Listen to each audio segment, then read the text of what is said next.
నమస్తే. Congress party senior నేత, ప్రభుత్వ సలహాదారులు, మాజీ ఎంపీ వి హనుమంతరావు గారు ప్రస్తుతం మనతో పాటున్నారు. సో ఆయన ఇవాళ పుట్టినరోజు వేడుకలు చాలా అంగరంగ వైభవంగా చేసుకుంటున్నారు. సో మాట్లాడే ప్రయత్నం చేద్దాం. ఎన్నో పుట్టినరోజు దాదా ఇది? 77. 77. ఆయన హుషారుగా కనబడుతున్నారు. ఏంటి ఇంకేమున్నాయి లక్ష్యాలు? ఏమి లేదు, బడుగు బలైన వర్గాల ఆశీర్వాదం, తల్లిదండ్రుల ఆశీర్వాదం, వెల్విషర్ల ఆశీర్వాదంతో నా కేవలం కరోనా అప్పుడే కొద్దిగా ఇబ్బంది పడ్డా. దానికి కూడా మా నాయకురాలు సోనియా గాంధీ గారు ఢిల్లీ నుంచి డైరెక్ట్గా నాతో మాట్లాడడం జరిగింది. ఆమె చెప్పింది, Hanuman, take care of your health, whatever the advice is giving by doctors you should follow అన్నది. ఆ తర్వాత నో ట్యాబ్లెట్, నో ఇంజెక్షన్. ఇప్పటిదాకా మంచిగా నడుస్తుంది. నా ఉద్దేశంలో నా concept Indira Gandhi concept social justice. అదే ఆలోచనతో, రాజీవ్ గాంధీ ఆలోచనతో, ఇవాళ రాహుల్ గాంధీ ఆలోచనతో బడుగు బలైన వర్గాలకు న్యాయం జరగాలని నా ఉద్దేశం. ఇవాళ సంచార జాతులను కూడా లెక్కలో తీసుకుంటే వాళ్ళు 19 లక్షల మంది ఉన్నారు. నిరుపేదలైనటువంటి వాళ్ళందరూ కూడా కేంద్ర ప్రభుత్వంతో పాటు రాష్ట్ర ప్రభుత్వం కూడా నిధులు ఇవ్వాలని. రెండోది, మొన్ననే మా ముఖ్యమంత్రి గారు కుల సంఘాలకు చైర్మన్లు ఇచ్చిండ్రు. నా రిక్వెస్ట్ ఏంటంటే చైర్మన్లతో పాటు వారికి ఆఫీస్ ఫెసిలిటీసు, వాళ్ళ కులంలో ఉన్నటువంటి వడ్ల వాళ్ళు కానీ, కమ్మరోళ్ళు కానీ, అవసరోళ్ళు కానీ, అదేవిధంగా వడ్డెరోళ్ళు కానీ, కుమ్మరోళ్ళు కానీ వాళ్ళ అభివృద్ధి గురించి నా ప్రయత్నం చేస్తా. అదేవిధంగా ముఖ్యమంత్రి గారిని కోరేది చైర్మన్లు ఇవ్వడంతో పాటు వారికి ఫెసిలిటీస్ కూడా ఇస్తే వాళ్ళు ఇంకా చురుకుగా పనిచేస్తారు. ఎందుకంటే వచ్చేది మున్సిపల్ ఎన్నికలు కాబట్టి అందరినీ ఉపయోగించాలి. రాష్ట్రంలో జరుగుతున్న అభివృద్ధిని చేయాలి. బీజేపీ వాళ్ళు ఎంతసేపటికి సబ్కా సాత్ సబ్కా వికాస్ అంటాడు. ఇవాళనేమో మా కిషన్ రెడ్డి గారు ఎంతసేపటికి మెట్రో 2 వస్తుంటే దానికి అడ్డం పడుతున్నాడు. అదే అహ్మదాబాద్లో కానీ విశాఖపట్నంలో మాత్రం వాళ్ళ అలయన్స్ పార్టీ ఉన్నటువంటి వాళ్ళకు మాత్రం నిధులు ఇస్తున్నారు. పేరేమో సబ్కా సాత్ సబ్కా వికాస్. రేవంత్ రెడ్డి అసమర్థుడు, మోడీని ప్రశ్నించలేకపోతున్నా అని చెప్తున్నారు కదా కేటీఆర్. చూడండి, అసమర్థుడా మర్తుడా ఇవన్నీ డైలాగులు వదిలేసి రాష్ట్రంలో అభివృద్ధి గురించి అన్ని పార్టీలు కూడా నా జన్మదిన సందర్భంలో కోరేది ఒకటే, అభివృద్ధి జరిగేటప్పుడు దాన్ని ఆటంకం చేయొద్దు. అభివృద్ధి జరిగితే ఎవరైతే గెలిచినటువంటి వాళ్ళు, ఇవాళ ఓడినటువంటి వాళ్ళకు కూడా ప్రజలు అభివృద్ధి జరుగుతున్నది, అభివృద్ధి నిరోధకులు అనే పేరు ఎందుకు కిషన్ రెడ్డి తెచ్చుకుంటాడనేది నా ఉద్దేశం. అటు వేరే ప్రాంతాలలో అభివృద్ధి జరుగుతుంది, ఇక్కడ ప్రాంతాలు అభివృద్ధి చేయాలని ముఖ్యమంత్రి ముందుకు వస్తుంటే దానికి అడ్డం పడడం అది తప్పనిసరిగా అది మంచి పద్ధతి కాదని కిషన్ రెడ్డి గారిని కోరేది ఏంటంటే, ఇప్పటికన్నా నీ ఆలోచనలో మార్పు రాని. నువ్వు సికింద్రాబాద్లో కానీ మీ 8 మంది ఎంపీలు గెలవాలి, ప్రజలు వేస్తేనే గెలిచిరు కదా. రాష్ట్రంలో ఉన్న ప్రజలకు ఎందుకు అవమానం చేస్తారు, ఎందుకు అడ్డంకు పడతారు? వాళ్ళలో మార్పు రావాలని కోరుతున్నా. ఫైనల్ గా ఇది ఓట్ చోరీ అని కాంగ్రెస్ బదలాం చేస్తున్నది. కాంగ్రెస్ వల్ల మెదడు చోరీ లెక్కున్నదని రామచంద్రరావు అంటున్నాడు. ఇక చూడండి, ఇక వాళ్ళు ఏదన్నా అంటారా, చేసింది వాళ్ళు ఓట్ చోరీ. దానికి ఇంతవరకు జవాబు ఎలక్షన్ కమిషన్ చెప్పిందా? మా నాయకుడు అయినటువంటి రాహుల్ గాంధీ ఎన్నోసార్లు చెప్పాడు ఈ విధంగా జరిగిందని. డెమాన్స్ట్రేషన్ చేసిన మాట వరుస కూడా ఎంక్వైరీ చేయలేదంటే ప్రభుత్వ సంస్థలు ఇండిపెండెంట్, అది ఎలక్షన్ కమిషన్ కానీ, అదేవిధంగా సిబిఐ కానీ, ఈడీ కానీ, వాళ్ళు కూడా ఎన్డీఏ ప్రభుత్వం తొత్తులుగా పనిచేస్తున్నారు. వాళ్ళలో మార్పు రావాలని కోరుతున్నా.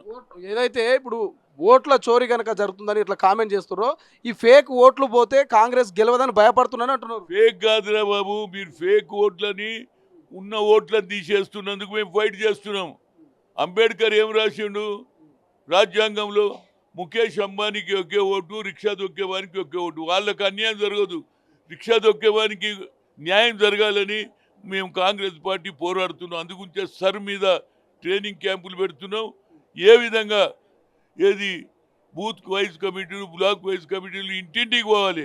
ఎవరైతే న్యాయమైన ఓటర్లకు ఓటు వేసి హక్కు కల్పించాలనేదే కాంగ్రెస్ ఉద్దేశం. ఫైనల్గా ఏపీ తెలంగాణ విభజన సరిగ్గా లేదు, ఇది మాయని గాయమని పవన్ కళ్యాణ్ నిన్న మరోసారి కీలక వ్యాఖ్యలు చేసిండు. మాట్లాడతారు హనుమంతరావు గారు? పవన్ కళ్యాణ్ గారు ఇప్పుడు ఏదైనా ఆయన గతంలో కూడా ఈడ పోటీ చేసిండు. ఆయన పోటీ చేస్తే వద్దు అనేది లేదు. కానీ అనవసరంగా రెచ్చగొట్టే మాటలు మాట్లాడడం వల్ల నువ్వు ఏం చేస్తావు చెప్పు.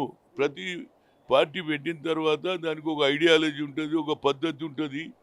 దాని ద్వారా ప్రజలకి ఆ మాటలు చెప్తే బాగుంటుంది. ఇప్పుడు రెచ్చగొట్టడానికి అలాంటి భాష ఆయన మంచి సినిమా యాక్టరు. ఇవాళ అలియన్స్ తోటి ఎన్డీఏ అలియన్స్లో చేరిండు. అందరికీ అనుమానం ఏమున్నదంటే ఈయన నరేంద్ర మోడీ చెప్పిండని ఇక్కడ కావాలని చేస్తున్నట్టు. నీ ఇండివిజువల్గా ప్రజలకు సేవ చేయాలంటే నీ మేనిఫెస్టో పెట్టు, నువ్వేం చేస్తావు. కానీ ప్రాంతీయవాదాన్ని వదిలేయాలి, జాతీయవాదం వైపు నడవాలి. కానీ తెలంగాణ ఇంకా ప్రాంతీయవాదాన్ని పెట్టుకున్నది. కాంగ్రెస్ వచ్చినాక విద్వేషాలు ఇంకా ఎక్కువైతున్నాయని చెప్తున్నారు కదా. అది కాదు, బాబాసాహెబ్ అంబేద్కర్ ఏమన్నాడు? చిన్న రాష్ట్రాలు ఉండాలని అన్నాడా లేదా? ఆర్టికల్ 3 వల్లనే తెలంగాణ వచ్చిందా లేదా?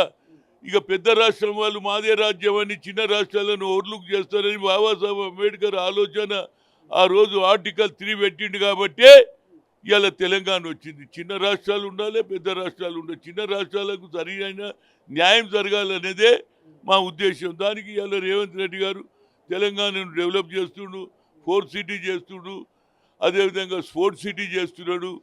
మూసి మురికినంతా తీసేసి మంచిగా జరగాలని చూస్తుండు. హైడా ఆర్గనైజేషన్ పెట్టి ఇవాళ ఎన్నో ప్రభుత్వ భూములను కొల్లగొట్టని కోట్ల రూపాయలు ఎగగొట్టుతున్నటువంటి వాళ్ళని కూడా బయట పెడుతున్నాడు. మంచి మంచి వాతావరణం ఇవాళ బతుకమ్మకుంట కానీ మిగతా చెరువులన్నీ బాగు చేస్తున్నాడు. కనుక దాని మీద వాళ్ళకి ఏంటంటే అభివృద్ధి జరిగితే ఓర్వలేక అది బీఆర్ఎస్ కావచ్చు, బీజేపీ వాళ్ళు మాట్లాడుతున్నారు. మేమేమంటున్నామంటే కేంద్రం వచ్చే నిధులు తీసుకురమ్మని కోరుతున్నా. ఫైనల్గా ఇలా మీ బర్త్డే నాడు మొత్తం పండగ వాతావరణం ఉన్నది. ఏది మీ షెడ్యూల్ ఏంది? ఇలా ఏమేమి కార్యక్రమాలు చేస్తారు బర్త్డే వేడుకలు? ఏమి లేదండి, పేద ప్రజలకు చదువుకుంటున్నది మహాత్మా జ్యోతిరావు పూలే చదువుకుంటేనే భవిష్యత్తు అన్నాడు. కాబట్టి కొన్ని పుస్తకాలు ఇస్తాం.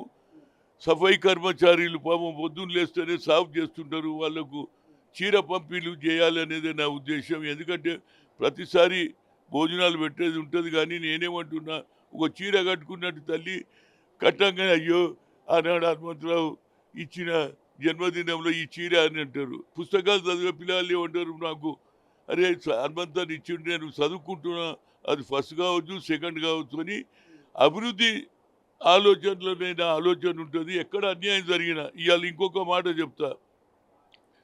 ఖమ్మంలో ఒక ఇన్సిడెంట్ జరిగింది కదా, ఒక అమ్మాయి మీద చేసిండు కదా, దాని మీద ఇవాళ హాస్పిటల్లో ఇచ్చిండ్రు. నేనేమంటున్నా, జ్యుడిషియరీ కూడా ఇంత వెనుక అడుగెందుకు వేసిండ్రు? నేను గతంలో హాజీపూర్లో 3 అమ్మాయిల మీద రేప్ చేసి 3 చంపేసిండు. దాన్ని 7 సార్లు పోయి మోహన్ భగత్, అదే మన ఆయన పేరు కమిషనర్ ఉండే ఆయన కష్టపడి నల్గొండ కోర్టులో రుజువు చేశాడు. దాని మీద నల్గొండ కోర్టు జడ్జిమెంట్ ఇచ్చింది. ఒక కేసులోనేమో లైఫ్, ఒక కేసులోనేమో ఉరి. 6 ఏండ్లు అవుతున్నది. నేను చీఫ్ జస్టిస్ రమణ గారికి ఇచ్చిన, చీఫ్ జస్టిస్లకు అందరికి ఇచ్చిన. మరి దాని మీద నిర్ణయం జరగకపోతే ఇలాంటి అమ్మాయిల మీద రేపులు జరుగుతాయి, దుర్మార్గం జరుగుతుంది. ఒక సరి అయిన శిక్ష పడితే, అరే అమ్మాయిని చూడగానే మా అక్క, అమ్మాయిని చూడగానే మా చెల్లెలు, మా అమ్మ అనే అభిప్రాయం ఏర్పడుతుంది అనేదే నా ఉద్దేశం. Thank you so much. ఇది మొత్తం మీద వి హనుమంతరావు బర్త్డే సెలబ్రేషన్స్ అంగరంగ వైభవంగా జరుగుతున్నాయి. కెమెరా పర్సన్ అజయ్తో శ్రీశైలం, తొలి వెలుగు, హైదరాబాద్.